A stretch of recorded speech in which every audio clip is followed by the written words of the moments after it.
اللہ و رسول کے ارشادات کے مطابق ہم جہاں خود کو نیک بنانے کی کوشش کریں، اپنے آپ کو نیکیوں کے راستے پر ڈالنے کی کوشش کریں،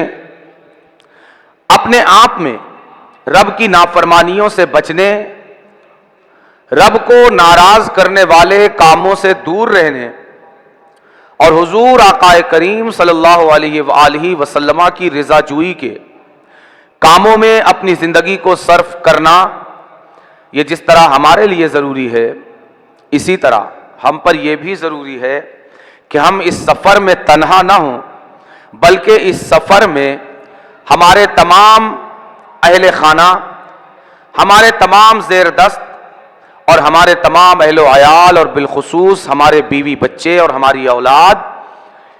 نیکیوں کے اس سفر میں ہمارے ساتھ رہیں اور ہم سفر رہیں۔ اس لیے کہ انسان جب بھی کسی اچھی چیز کو پاتا ہے تو اسے اپنے اہل خانہ کے ساتھ شیئر کرنا چاہتا ہے، اسے اپنے اہل خانہ کے ساتھ مل بانٹ کر استعمال کرنا چاہتا ہے، بلا تمثیل۔ نیک تربیت، نیکیوں کے راستے کا سفر، نیکیوں کی عادت ڈالنا، نیکیوں کو اپنانا، رب کی نافرمانیوں سے بچنا، رب کی نافرمانیوں کے راستے سے بچنا اور گناہوں والے راستوں سے بچ کر نیکیوں کے راستے پر چلنا، یہ ایک ایسا سفر اور ایک ایسا کام ہے کہ جس میں ہر مومن بندے اور مومن بندی کو چاہیے کہ وہ تنہا اس راستے کے مسافر نہ بنے، بلکہ جب وہ اس راستے پر قدم نکالیں تو ان کے ساتھ ان کے اہل و عیال، ان کے اہل خانہ، ان کے بیوی بچے اور ان کی اولاد یہ بالخصوص ان کے ہمراہ رہیں۔ اس لیے کہ نیکیوں کا یہ سفر، بھلائیوں کا یہ سفر، اچھائیوں کا یہ سفر، جہاں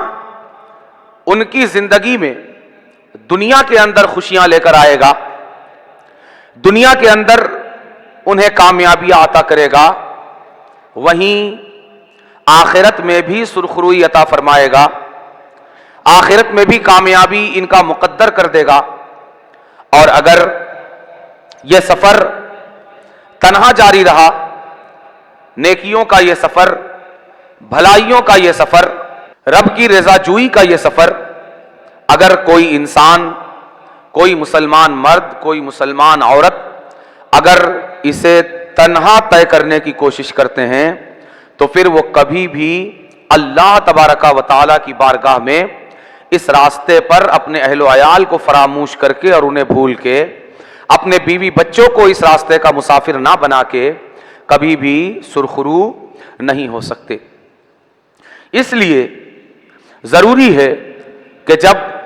ہم نیکیوں کے راستے کے مسافر بنیں تو اس راستے پر ہم اپنی اولاد، اپنے اہل خانہ، اپنے بیوی بچوں کو فراموش نہ کریں۔ ہماری گفتگو ابھی تسلسل کے ساتھ جو جاری ہے وہ حضور آقا کریم صلی اللہ علیہ وآلہ وسلم کی احادیث مبارکہ اور آپ کے ارشادات کی روشنی میں ہم یہ جاننے اور یہ سمجھنے کی کوشش کر رہے ہیں کہ ہمارے دین میں اور اللہ و رسول کی بارگاہ میں اولاد کی تربیت کا کیا مقام ہے،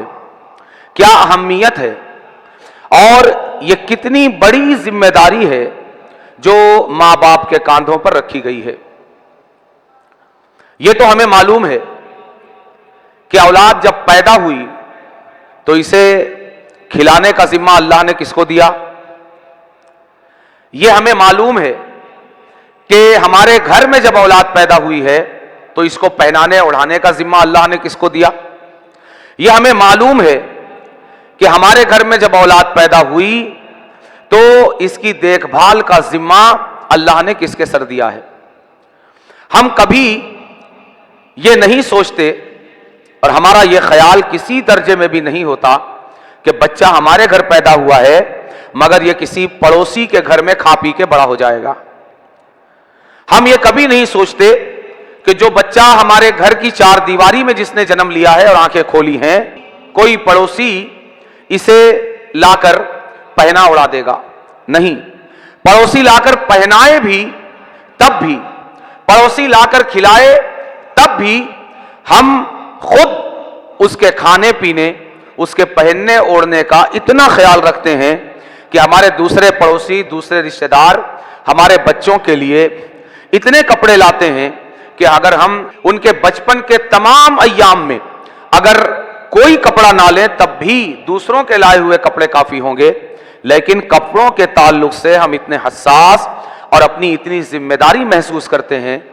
कि दूसरों के लाए हुए इतने सारे कपड़ों के बावजूद भी हम खुद भी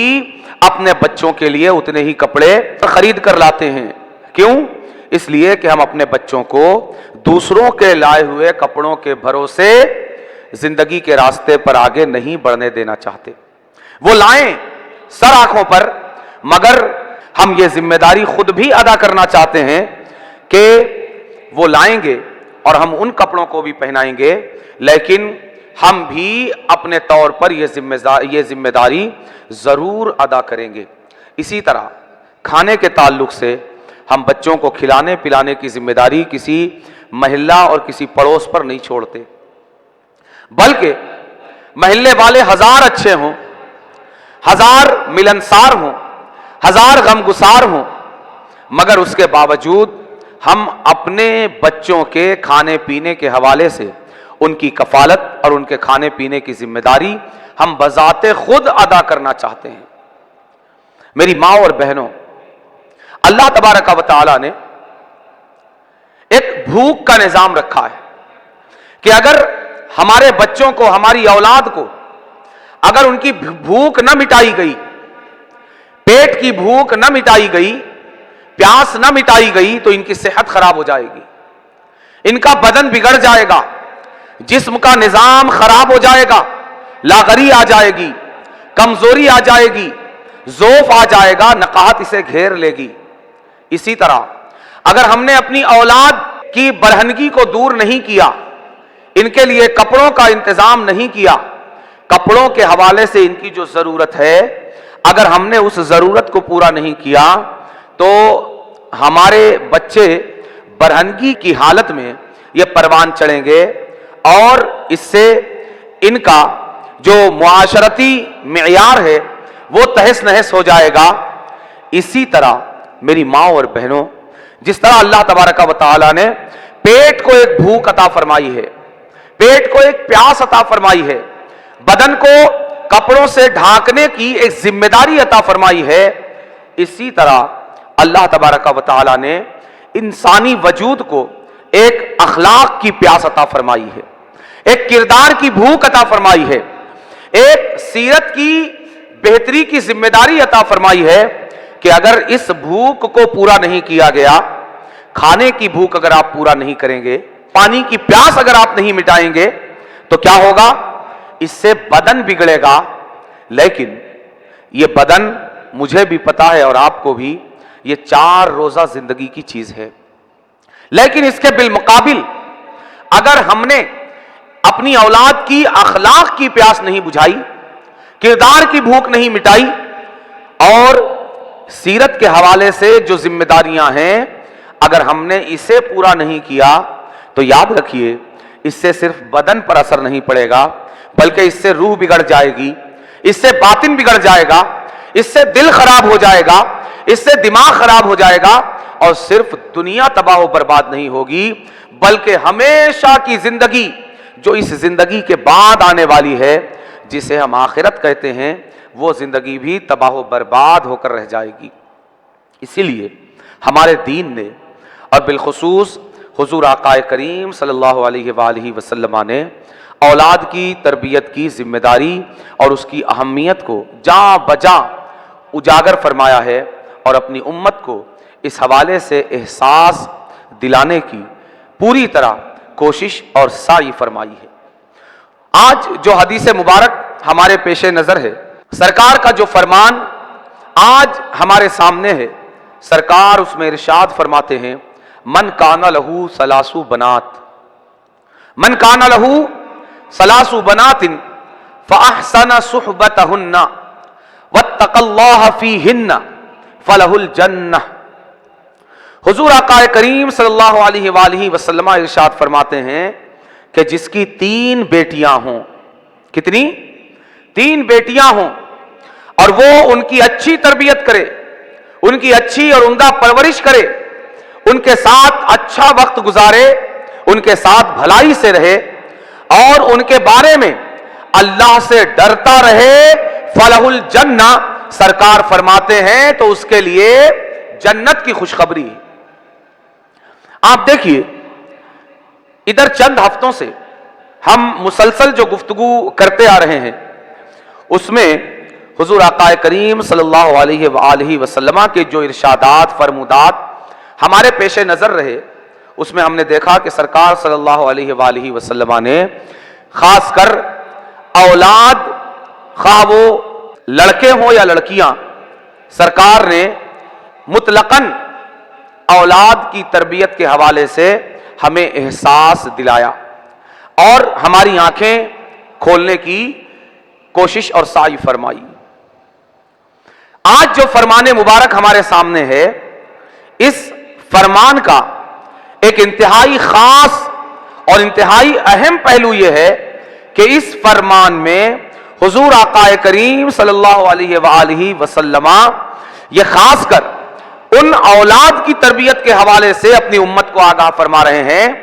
جنہیں ہم لڑکیاں کہتے ہیں، یعنی اولاد اناث کے تعلق سے لڑکیوں کی تربیت، لڑکیوں کی دینی پرورش اور پرداخت کے تعلق سے حضور آقا کریم صلی اللہ علیہ وآلہ وسلم ہماری رہنمائی فرما رہے ہیں، اور اس عمدہ پرورش اور پرداخت کے نتیجے میں حضور آقا کریم صلی اللہ علیہ وآلہ وسلم اپنی زبان اقدس سے کہ جو مالک جنت بھی ہیں، مختار جنت بھی ہیں، کہ جنہیں ان کے رب نے جنتوں کا مالک بنا دیا، جنہیں ان کے پروردگار نے جنتوں کا اختیار عطا فرما دیا، وہ اپنی زبان اقدس سے اپنی امت کے مردوں اور عورتوں کو بیٹیوں کی اچھی تربیت پر جنت کی بشارت عطا فرما رہے ہیں۔ یعنی سرکار یہ فرما رہے ہیں کہ تم اپنے عمل سے تو تمہیں جنت ملے گی ہی، لیکن اگر تم نے اپنی اولاد کی بہتر تربیت کی تو تمہیں اس کے نتیجے میں بھی جنت ملے گی۔ اور خاص کر ہم اگر یہاں آقا کریم صلی اللہ علیہ وآلہ وسلم کے اس مبارک اور مقدس فرمان میں اگر غور کریں تو ہمیں پتہ چلے گا کہ حضور آقا کریم صلی اللہ علیہ وآلہ وسلم خاص کر لڑکیوں اور بیٹیوں کی تربیت کے حوالے سے کیوں زور دے رہے ہیں، خاص کر ان کا ذکر کر کے، خاص ان کی تربیت کے حوالے سے ہمارے اندر احساس کیوں جگا رہے ہیں، ہمیں خاص کر بیٹیوں کی تربیت کے تعلق سے کیوں حساس بنانا چاہتے ہیں، کیوں یہ شعور اور یہ ادراک ہمیں عطا فرمانا چاہتے ہیں کہ بیٹیوں کی تربیت بھی بیٹوں کی تربیت سے کم اہم اور کم ضروری نہیں ہے۔ کیوں؟ اس لیے کہ اللہ تبارک و تعالی نے حضور آقا کریم صلی اللہ علیہ وآلہ وسلم کو اپنی عطا سے غیب کا علم عطا فرمایا۔ حضور آقا کریم صلی اللہ علیہ وآلہ وسلم کو معلوم ہے کہ بیٹیوں کے تعلق سے جو ایک لاابالی پن، ایک غفلت کا انداز، ایک بے توجہی کا طریقہ خود حضور آقا کریم صلی اللہ علیہ وآلہ وسلم کے زمانے میں پنپ رہا تھا اور رواج پا رہا تھا، یہ طور اور یہ طریقہ بیٹیوں کے تعلق سے اور لڑکیوں کے تعلق سے کسی نہ کسی شکل اور کسی نہ کسی صورت میں قیامت تک باقی رہے گا۔ ہمیں معلوم ہے کہ زمانہ جاہلیت میں جو حضور آقا کریم صلی اللہ علیہ وآلہ وسلم کے اعلان نبوت سے پہلے کا زمانہ ہے، اس زمانے میں بیٹیوں کے تعلق سے لوگ किस कदर गफलत का शिकार थे। बल्कि हाल यह था कि उस माहौल में और अरब की सरजमीन में अगर किसी घर में बेटी पैदा हो जाती तो वो अपने आप में अपने आप को जिंदा होते हुए मुर्दा तस्वुर करता और इस कदर आर और शर्म महसूस करता कि वो अपनी ही बेटियों को, अपने ही खून को, अपने ही वजूद के इन हिस्सों को जिंदा दफन कर दिया करता। क्यों? इसके पीछे सोच क्या थी? इसके पीछे सोच ये थी कि ये बेटी बड़ी होगी तो कोई किसी के साथ ये जिंदगी गुजारेगी, इसकी शादी होगी, इसका निकाह होगा, कोई दामाद बनेगा और ये किसी और घर की जीनत बनेगी। बाप को ये बात गवारा न हुआ करती और वो इसे हया का मसला समझता, शर्म का मसला समझता और वो अपनी इस शर्म को खत्म करने के लिए, इस बेजा, नाहक और नाजायज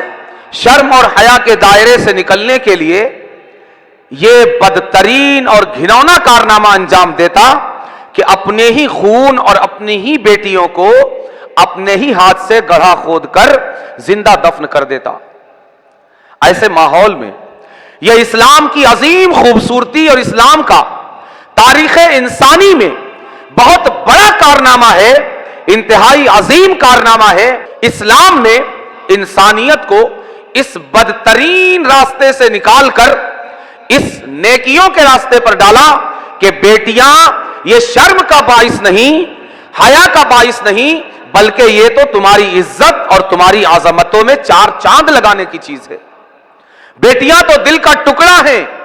बेटियां बोझ नहीं हैं, बल्कि मेरे सरकार ने दुनिया के इस पैमाने का रुख यूं मोड़ कर रख दिया कि मेरे सरकार ने दुनिया को यह सोच अता फरमाई कि ऐ दुनिया वालों, तुम अब तक ये सोचते थे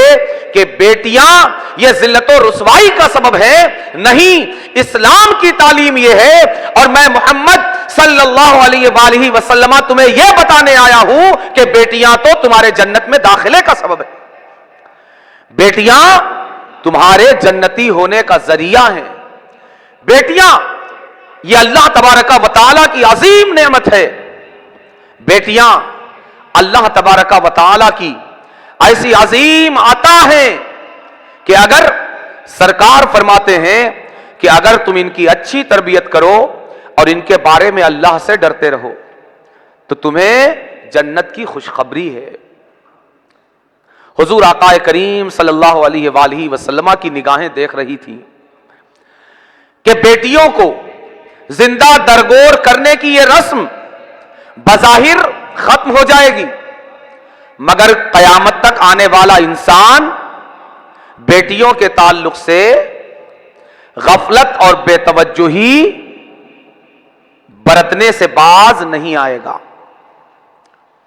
बल्कि बेटों को ज्यादा अहमियत दी जाएगी, बेटियों को कम अहमियत दी जाएगी, बेटों की तालीम पर ज्यादा तवज्जो दी जाएगी, बेटियों की तालीम से चश्मपोशी की जाएगी, बेटों के ताल्लुक से ज्यादा एहसास जिम्मेदारी दिखाया जाएगा, बेटियों के ताल्लुक से उस दर्जे का एहसास जिम्मेदारी इंसान महसूस नहीं करेगा। आज हम अपनी खुली आंखों से अपने मुआशरे और अपने आसपास में इस तस्वीर को मुलाहजा कर रहे हैं कि हमारे नजदीक बेटियों से ज्यादा बेटे हमारी तवज्जुहात के मुस्तहिक होते हैं, बेटियों से ज्यादा बेटे हमारी तवज्जुहात और हमारे इल्तिफात के मुस्तहिक होते हैं। क्यों? इसलिए कि वो सोच तो हमारी नहीं रही, मगर आज भी उसका कुछ ना कुछ हिस्सा हमारे मुआशरे में मौजूद है। हमारी सोच ये बनी हुई है कि हमारी नस्ल तो हमारे बेटे से चलेगी, हमारा नाम तो हमारे बेटे से चलेगा, हमें कमा कर तो हमारा बेटा देगा, हमारे बुढ़ापे का सहारा तो हमारा बेटा बनेगा, हमारा नाम तो हमारा बेटा रोशन करेगा, हमारा नाम तो आगे लेकर हमारा बेटा चलेगा। बेटियों का क्या है? बेटियों को तो पाल पोस कर बड़ा करके इन्हें पराये घर का धन बना देना है। इस सोच ने, और यह सोच किसी तरह भी इस्लामी सोच नहीं हो सकती, यह किसी तरह भी हमारे दीन की सोच नहीं हो सकती, यह किसी तरह भी अल्लाह और रसूल की तालीम नहीं हो सकती। इसलिए कि हमारे दीन की तालीम यह है कि लड़के की तरबियत जिस तरह जरूरी है, इसी तरह लड़कियों की तरबियत भी जरूरी है। लड़के जिस तरह हमारी तवज्जुहात का मरकज और महवर होना जरूरी है, इसी तरह हमारी बेटियां भी हमारी तवज्जुहात और हमारे इल्तिफात का महवर और मरकज होना जरूरी है। बल्कि मेरे सरकार ने और दीन इस्लाम ने बेटियों को, लड़कियों को वो मकाम, वो अजमत, वो इज्जत, वो बुलंदी और वो आला मकाम अता फरमाया कि सरकार ने खास कर स्पेशली बेटियों के ताल्लुक से और लड़कियों के ताल्लुक से इरशाद फरमाया, मन कान लहू सलासु बनात फअहसन सुहबतहुन्ना वत्तक़ल्लाह फीहिन्ना फलहुल जन्ना, कि जिसकी 3 बेटियां हों वो उनकी अच्छी तरबियत करे, उनके साथ अच्छी तरह रहे और उनके बारे में अल्लाह से डरता रहे, तो उसे जन्नत की खुशखबरी है। लड़कियों का यह मकाम और यह मर्तबा, आज हम इस रास्ते पर चल चुके हैं। हमने दुनिया से यह सीख लिया है कि बातिन की तरफ तवज्जो देने की जरूरत नहीं है, सिर्फ जाहिर को खूबसूरत बनाओ, जाहिर को गोरा उजला निखरा बनाओ, इसलिए कि दुनिया की नजर तो जाहिर पर पड़ती है, बातिन को कौन देखने आता है। इसलिए जाहिर को खूब बनाओ और संवारो, बातिन चाहे जैसा हो इसे दुनिया कहां देखने वाली है। यही अंदाज हमने अपनी औलाद में लड़कों और लड़कियों के दरमियान हमारे पूरे मुआशरे ने अपना रखा है। अगर हम इंसानी दुनिया में देखें तो इंसानी दुनिया में लड़कियां ये इंसानी दुनिया के बातनी हिस्सा होने का एहसास अपने अंदर रखती। अगर हम इंसानी दुनिया में देखें तो जिस तरह हमारा एक जाहिर है और एक बातिन है, एक वो हिस्सा है जो नजर आता है और एक वो हिस्सा है जो इंसानों को नजर नहीं आता, इसी तरह पूरी इंसानियत के 2 पहलू हैं। एक वो पहलू है जो नजर आता है दुनिया को और एक वो पहलू है जो दिखाई नहीं पड़ता। इंसानियत का भी एक जाहिर है और एक बातिन है। अगर हम इस एंगल से इंसानियत को देखें और अपनी औलाद को देखें तो इंसानियत का जो जाहिर है वो हमारे बेटे हैं और इंसानियत का जो बातिन है वो हमारी बेटियां और हमारी लड़कियां हैं। कि बेटे, ये आम तौर से हमारे बेटे दुनिया को नजर आते हैं, लेकिन बच्चियां, बेटियां ये छुपाने की चीज है, ये दुनिया को नजर नहीं आती। तो हम अपने बेटों को तो बनाने संवारने की पूरी कोशिश करते हैं, तवज्जुहात का ज्यादातर हिस्सा इनके पीछे सर्फ कर देते हैं अगर सर्फ करते हैं, और बेटियों के ताल्लुक से हम वो हसासियत और वो एहसास जिम्मेदारी हम महसूस नहीं कर पाते और नहीं दिखा पाते। क्यों? इसलिए कि बेटियों का क्या है, बेटियां एक खास उम्र को पहुंचेंगी, पराए घर चली जाएंगी। इसलिए हमारी तवज्जो इनकी तरबियत की तरफ, लड़कों की तरफ भी नहीं है, मगर लड़कियों की तरफ लड़कों की बनिस्बत और ज्यादा कम है, हमारी इसी सोच की बनिस्बत। मेरी मां और बहनों, हमें अपनी बेटियों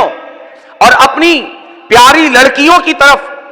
इस तौर से देखने की जरूरत है कि हां, ये इंसानियत का बातिनी पहलू है, ये इंसानियत का छुपा हुआ पहलू है, मगर ये समझ लीजिए कि दुनिया के हर दरख्त की जड़ ये जमीन में छुपी हुई ही होती है, जाहिर नहीं होती। जाहिर उसका तना होता है, जाहिर उसकी शाखें होती हैं, जाहिर उसका फल होता है, जाहिर उसका फूल होता है। मगर आपको यह पता होना चाहिए कि फल यह मौसमी होता है, एक मौसम में आएगा, एक मौसम में नहीं आएगा। पत्तियां मौसमी होती हैं, बहार में पत्तियां शाखों पर आ जाएंगी और खिजा में पत्तियां झड़कर जमीन पर गिर जाएंगी। पूरे दरख्त, तने और शाखों की सरसब्जी और शादाबी ये भी मौसम की मरहून मिन्नत है कि अगर मौसम साजगार हैं तो इन पर भी शादाबी की शाल रहेगी, ये भी शादाबी का ओढ़ना ओढ़ेंगे, और अगर मौसम साजगार नहीं है तो ये भी शादाबी का ओढ़ना उठाकर फेंक देंगे। लेकिन मेरी मां और बहनों, दरख्त का फल यह जाहिर होता है मगर मौसमी होता है। दरख्त का फूल यह जाहिर तो होता है मगर मौसमी होता है। दरख्त की पत्तियां ये जाहिर तो होती हैं मगर मौसमी होती हैं। दरख्त के तने, दरख्त की शाखों की खुशनुमाई ये जाहिर तो होती है मगर मौसमी होती है। मगर मेरी मां और बहनों, इसके मुकाबले में जड़ ये कभी मौसमी नहीं होती। ये बातिनी चीज जरूर है, छुपी हुई चीज जरूर है, जमीन के पर्दों के अंदर पोशीदा चीज जरूर है, मगर ये मौसमी चीज नहीं होती कि जड़ आज है, ठंडी में है, गर्मी में नहीं रहेगी, गर्मी में है, बारिश में नहीं रहेगी, पतझड़ में है, बहार में नहीं रहेगी, या बहार में है, पतझड़ में नहीं रहेगी। नहीं, मौसम चाहे जो हो, मौसम का मिजाज चाहे जो हो, जमाने का अंदाज चाहे जो हो, फूल झड़ता है झड़ता रहे, पत्तियां सूख कर गिरती है गिरती रहे, फल पक कर टपकता है टपकता रहे, दरख्त हरे से काला होता रहे, मगर जड़ अपनी जगह हर हाल में अटल होती है। ना वो बहार में बदलती है, ना खिजा में बदलती है, ना किसी हाल में फना होती है। हर हाल में फूल का साथ निभाती है, पत्तियों का साथ निभाती है, तने का साथ निभाती है, शाखों का साथ निभाती है। हर हाल में वो अपने तमाम आज़ा को ग़िज़ा मुहैया करती हुई नजर आती है। मेरी मां और बहनों, जिस तरह इस हर दरख्त के दो हिस्से हैं, एक जाहिर और एक बातिन, इसी तरह हमारी औलाद और सारी इंसानियत के भी दो हिस्से और दो पहलू हैं। एक उसका जाहिर है, एक उसका बातिन है। जाहिर ये हमारी औलाद में हमारे लड़के हैं, और बातिन ये हमारी औलाद में हमारी लड़कियां और हमारी बेटियां हैं। जाहिर ये मौसमी होता है, बातिन कभी मौसमी नहीं होता। और ये याद रखिए कि अगर आपने सिर्फ जाहिर को संवारा, आपने गेहूं के उन दानों को देखा ना जो जाहिर में बालियों पर उगते हैं, आप उनका क्या करती हैं? आप उन्हें चक्की में पीस के रोटी बना के खा के हजम कर देती हैं, करती है नहीं करती? लेकिन एक गेहूं का दाना वो होता है जो अपने आप के लिए जमीन की तहों के नीचे अपने आप को फना करना गवारा करता है और उसके लिए तैयार रहता है। एक दाना वो है जो जमीन के नीचे खाक में मिलने की जुर्रत और हिम्मत अपने अंदर रखता है, और एक दाना वो है जो बालियों के सीने पर सवार होकर आता है और हम उसे पीस कर रोटियां बनाकर खा लेते हैं। आप मुझे बताइए कि वो दाना जो बातिन बना, जो जमीन की तहों में छुपा, अगर वो जमीन की तहों में छुपना गवारा न करता, अगर वो जमीन की तहों में छुपने की, फना होने की जुर्रत और जसारत न करता, तो मुझे बताइए कि हमें गेहूं की ये बालियां मुयस्सर आती जिन्हें हम पीस कर अपनी रोटियां तैयार करके अपना पेट भर रहे हैं? आती? नहीं आती। ये फैज है गेहूं के उन दानों का जिन्होंने जमीन की तहों में छुपना और फना होना गवारा किया, जिसके नतीजे में हमें टनों मनो गेहूं मुयस्सर आता है, और सारी इंसानियत जिनके सदके रोटियों के जरिए अपना पेट भरती है। मेरी मां और बहनों, हमारे बेटे गेहूं के उस दाने की तरह है जो बालियों के सीने पर सवार ये हमें लहलहाते हुए नजर आते हैं, जिनसे हमारा पेट भरता है। मगर हमारी बेटियां, हमारी लड़कियां ये गेहूं के उन दानों की तरह हैं जो अपने आप को जमीन की तहों में फना करना गवारा करती हैं, और जिनके वजूद से गेहूं के तमाम दानों को वजूद मिलता है।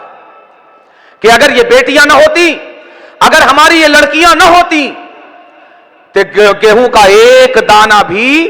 चक्की के दोनों पाटों के दरमियान पिसकर हमारी तवे पर नजर नहीं आता, और रोटी की शक्ल इख्तियार करके हमारी भूख मिटाता हुआ नजर नहीं आता। मेरी मां और बहनों, हमारा मुआशरा अगर यह समझता है कि हम अपनी बेटियों की तरबियत करके क्या करेंगे, हम अपनी लड़कियों की तरबियत करके क्या करेंगे, तो याद रखिए, अगर आपकी सोच यह है तो आपसे बड़ा नादान, आपसे बड़ा बेवकूफ और पागल खानों की सीटों को पुर करने के लिए आपसे ज्यादा हकदार कोई और नहीं हो सकता। क्यों? इसलिए कि एक किसान जब जमीन में बोने के लिए गेहूं के दानों का इंतखाब करता है तो कभी भी वो खराब दाने नहीं चुनता, खराब दानों का इंतखाब नहीं करता। वो जिन दानों को जमीन के नीचे छुपाना चाहता है, जिन दानों को दूसरे दानों के लिए मां बनाना चाहता है, जिन दानों को दूसरे दानों के लिए मां की कोख बनाना चाहता है, जिन दानों को जमीन के नीचे छुपाकर उनके जरिए बेशुमार दाने हासिल करना चाहता है, कभी भी वो उन दानों के लिए खराब और बीमार दानों का इंतखाब नहीं करता, बल्कि अच्छे से अच्छे दाने चुनता है, बड़े से बड़े दाने चुनता है, साफ सुथरा तरीन दाना चुनता है, साफ से साफ सुथरे से सुथरा दाना चुनता है। क्यों? उसे यह समझ है जैसा बोऊंगा वैसा उगेगा। अगर बीमार दाना बोऊंगा बीमार दाना उगेगा, दागी दाना बोऊंगा दागी दाना उगेगा। अगर मैं खराब दाना बोऊंगा खराब दाना उगेगा, वो ये जानता है। इसलिए खराब दाने को जमीन में नहीं डालता, बीमार बीज को जमीन में नहीं डालता, दागदार बीज को जमीन में नहीं डालता,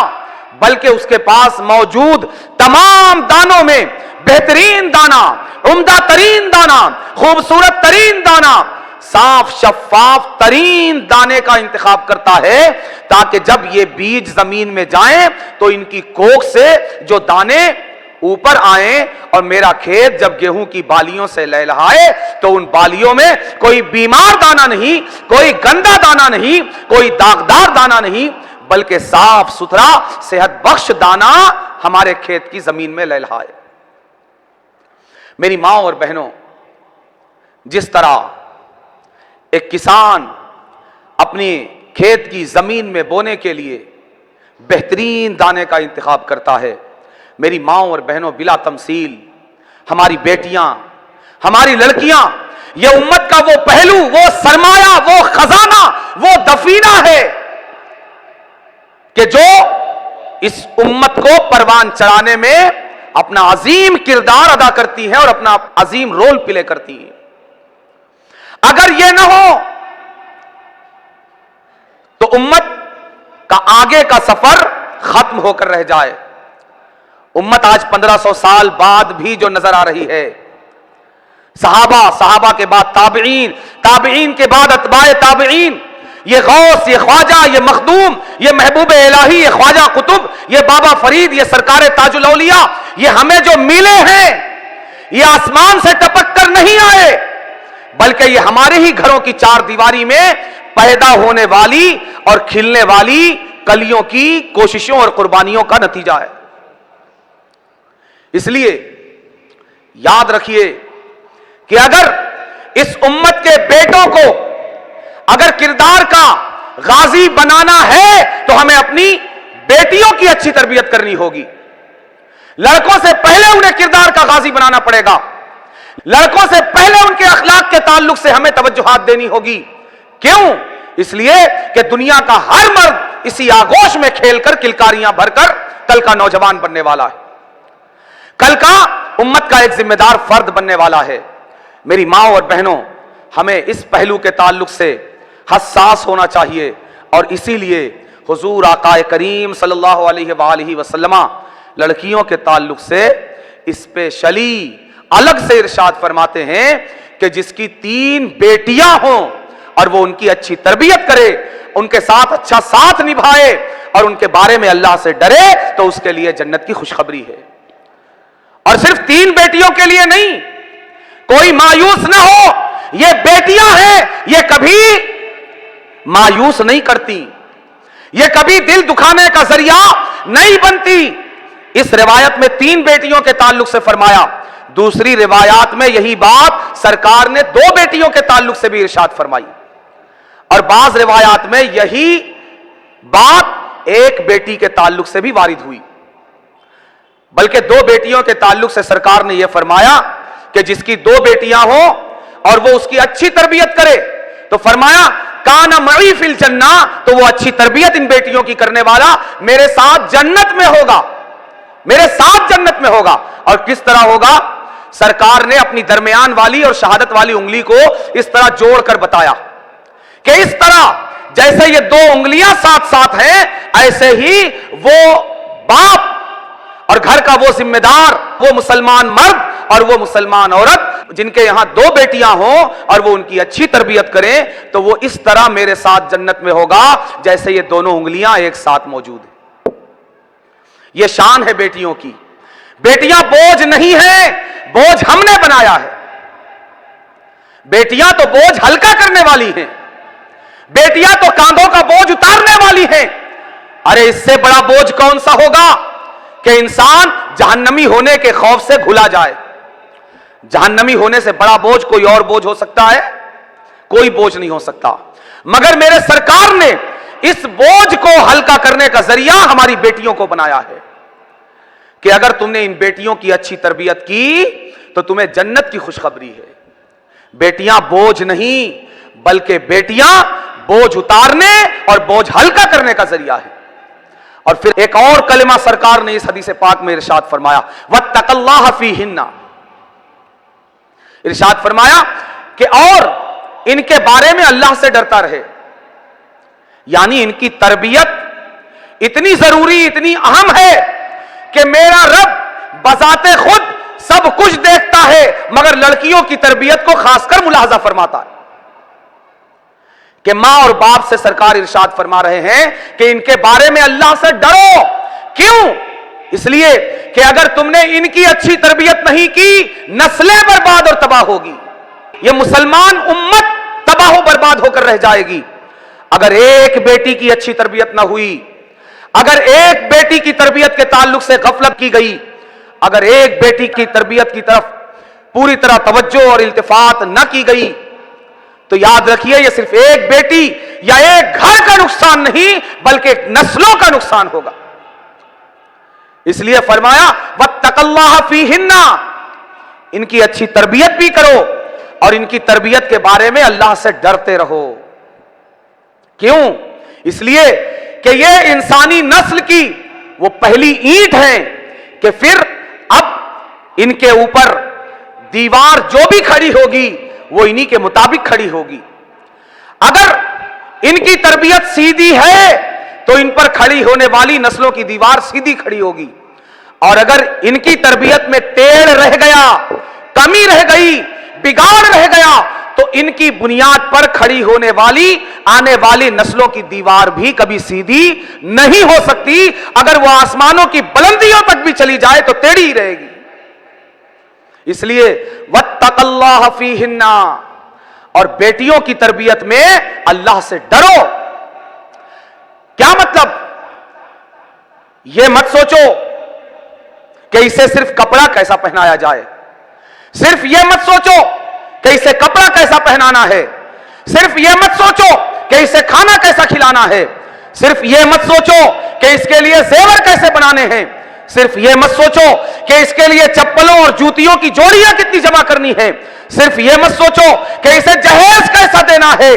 ان سب میں کمی رہ گئی تو تمہارا رب تم سے مواخذہ اور سوال نہیں کرے گا، لیکن اگر ان بیٹیوں کی تربیت، اخلاق، کردار اور سیرت اور ان کی چال ڈھال میں اگر کمی رہ گئی وَاتَّقَ اللَّهَ فِيهِنَّ، تو اب اس میں تمہیں دنیا سے نہیں ڈرنا بلکہ اللہ سے ڈرو۔ اللہ دیکھ رہا ہے، اللہ دیکھ رہا ہے۔ کیوں؟ امت کے عروج، ارتقاء، امت کے امتداد، امت کے بقا، امت کے وجود کا ذمہ انہی بیٹیوں کے کاندھوں پر ہے۔ اس لیے وَاتَّقَ اللَّهَ فِيهِنَّ، ہر مسلمان باپ، ہر مسلمان عورت اپنی بیٹیوں کی تربیت کے حوالے سے اپنے اندر حساسیت پیدا کرے، اپنے اندر ذمہ داری کا احساس پیدا کرے۔ صرف چولہا ہانڈی سکھا دینے سے یہ ذمہ داری پوری نہیں ہوگی۔ آپ اس ذمہ داری کو سمجھیے، یہ بیٹی جب بیاہ کر کسی گھر میں جائے گی تو اس پر صرف روٹی بنا کر کسی کے پیٹ بھرنے کی ذمہ داری نہیں بلکہ ایک انسانی نسل کو پروان چڑھانا اس کی ذمہ داری ہے۔ ایک انسانی نسل کا بچپن، اس کا لڑکپن، اس کی صغر سنی، اس کی کم سنی اور اس کی جوانی اور نوجوانی اور انسانی نسل کو اور خاص کر اس امت کو نوجوان کرنے کی ذمہ داری اور نوجوان کر کے اچھے اخلاق اور اچھے کردار کے ساتھ मैदान अमल में उतारने की जिम्मेदारी हमारी इस बेटी की है। यह जिम्मेदारी छोटी नहीं है, इसको याद रखिए। आज दुनिया की औरतें मर्दों की बराबरी का सवाल करने के लिए हमें सड़कों पर उतरी हुई नजर आती हैं। मैं उन्हें इस्लाम की तरफ बुलाना चाहता हूं, मैं उन्हें बताना चाहता हूं कि इस्लाम वो दीन है जिसने तुम्हें मर्दों के बराबर नहीं बल्कि मर्दों से ज्यादा तुम्हें दर्जा दिया है। दुनिया का कौन सा वो मजहब है, दुनिया का कौन सा वो लाइफ स्टाइल है, दुनिया का वो कौन सा तरीका जिंदगी है जहां तुम्हें यह अजीम मर्तबा, यह अजीम शान, यह अजीम रुतबा अदा किया गया है कि अगर तुम्हारा बाप तुम्हारी अच्छी तरबियत कर दे, तुम्हारी मां अगर तुम्हारी अच्छी तरबियत कर दे, तो इसके बदले उन्हें दुनिया का कोई इनाम नहीं बल्कि हमेशा हमेश की जन्नतें उनका मुकद्दर कर दी जाती हैं। यह शान है तुम्हारी, यह मकाम है तुम्हारा। मैं उम्मत के तमाम बापों और तमाम माओं से दस्त बस्ता यह गुजारिश करना चाहूंगा कि बेटों की तरबियत भी जरूरी है और बेटियों की तरबियत भी जरूरी है, बल्कि बेटों से कहीं ज्यादा हमें बेटियों की तरबियत पर ध्यान देने और इसका ख्याल करने की जरूरत है। इसलिए कि इनकी जात से सिर्फ इनकी अपनी जात वाबस्ता नहीं या सिर्फ इनके अपने घर के अफराद वाबस्ता नहीं, बल्कि इनकी जात से उम्मत मुस्लिमा का कयामत तक आने वाला पूरा मुस्तकबिल वाबस्ता है। अल्लाह तबारक व तआला हमें अपनी बेटियों की तालीम और तरबियत के ताल्लुक से भी एहसास जिम्मेदारी अपने अंदर पैदा करने की तौफीक अता फरमाए। वमा अलैना इल्लल बलाग।